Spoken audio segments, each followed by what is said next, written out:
Hair is one of those things nobody wants a witch or sorcerer or warlock to have. And yet I've been battling a situation of a sorcerer using my hair in baneful witchcraft for years now. And so I'm going to share the signs that I noticed that let me know that my hair was being used in witchcraft. And I'm going to talk about what I did to resolve the harmful effects of the magic. Hello, beautiful people. It is Oshun Kimi, mother of mysteries. I am a psychic medium, reader, channeler who reveals the mysteries and the workings of magic, witchcraft, and the spiritual world. So every revelation or new discovery that I have about how magic works, I share it here on this channel for your public awareness. So let's start with the perhaps obvious question of how did the sorcerer get my hair?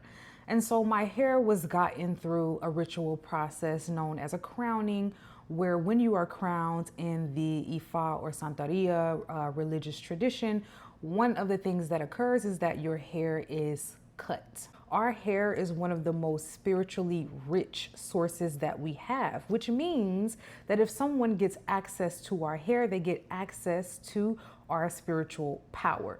In order to understand how my hair being used in witchcraft actually affected me, we kind of have to understand what hair represents spiritually and the energies that our hair rules over or is connected to.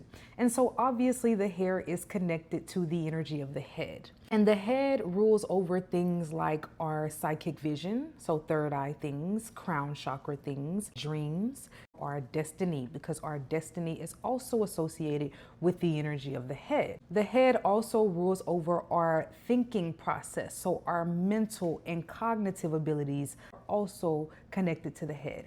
And so all of these things, of course, were affected when my hair was being used in spell work. I truthfully think that my dreams and my psychic abilities took one of the hardest hits, because when my hair was being used in witchcraft, I was hearing lots and lots of voices, mean voices. I was also hearing the voice of the person who was doing the spiritual work against me. And so my hair was essentially used to create a portal between me and the person who was working me. Also, when the hair is used in witchcraft, it is going to be used for purposes of possession and attachment. It explains why at my worst, I was walking into rooms and did not even remember when I got in there or how I got in there. And I felt like I had very little control over my own bodily movements. It is as though something was literally possessing me and controlling what I did. So since my psychic vision was basically affected, it was overloaded with just so much spiritual infiltration. I would dream constantly, nightmares. I would wake up thinking that I had been asleep for hours and it had been 1 hour. And so sleep was hellish for me.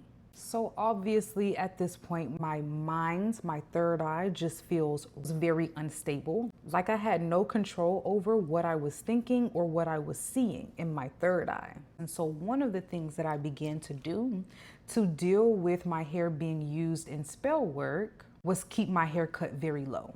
And that was one of the things that came through in the dream state. So since, as I said, my hair was being used as a portal between me and the sorcerer, essentially the sorcerer literally came into the dream. But in the dream, it was her daughter. In the dream, her daughter said, my mom said, if you want to clear this spell work off of you, cut your hair. And so in my mind, because I am fresh and green, I do exactly that. I cut my hair. I do notice that things get a bit better. I sleep a little bit better. My thoughts are less erratic. And so essentially from that point on, I kept my hair cut short. The reason why this was trickery and treachery is because hair is power in a lot of ways, especially for children of Oshun, especially for children of goddesses of beauty. Your hair is your power, it's your strength, it's your protection. And so by me keeping my hair cut, it was actually making me more vulnerable and a bit more weak, because I could not block or deal with the magic except for by cutting my hair, which was a constant relinquishing of my power. I distinctly remember getting this vision where Oshun came to me and said, stop cutting your hair. And this process of cutting my hair also weakened me because my hair for so much of my life had been my source of confidence. I had extremely long hair, extremely thick hair, extremely beautiful hair.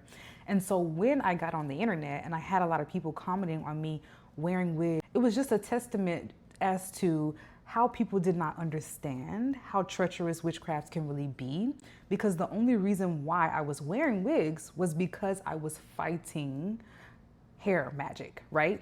So the question becomes now, how did I get to a point of having to cut my hair regularly, monthly, just to function properly, to now being able to grow my hair long enough to finally actually be able to get braids, which I am so happy and just thankful for.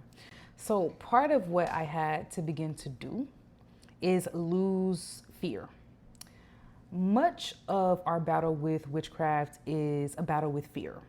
It's a battle with the fear of someone else's power and even the fear of our own power. And so in my own mind, I thought that this person was just such a big bad witch that there was absolutely nothing I could do to really help myself through this magic except for to deface myself.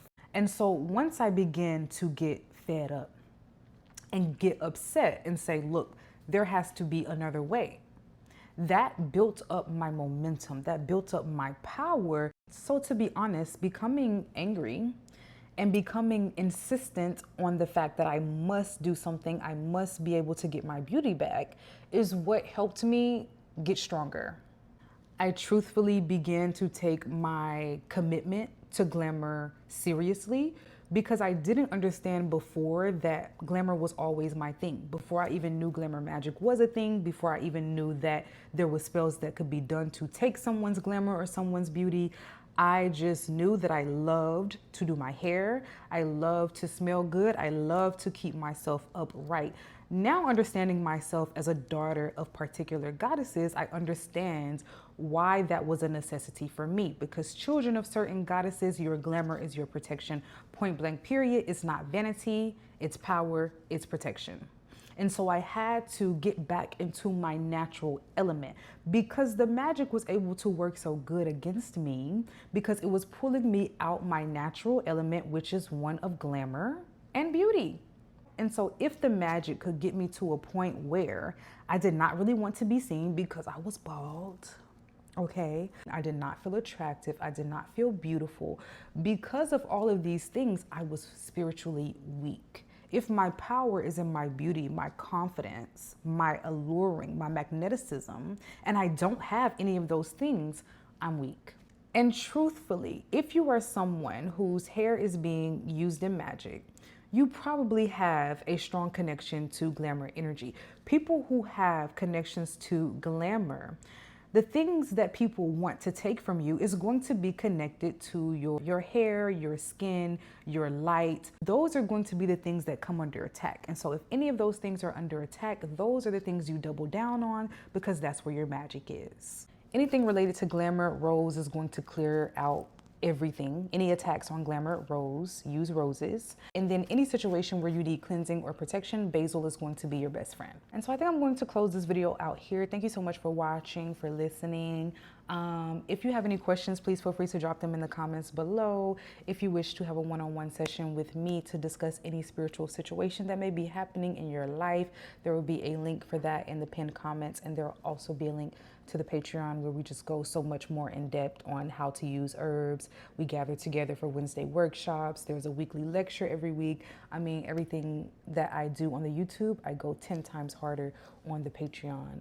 So I hope to see you on a one-on-one Zoom call, on the Patreon, or simply on the next video. Ashe.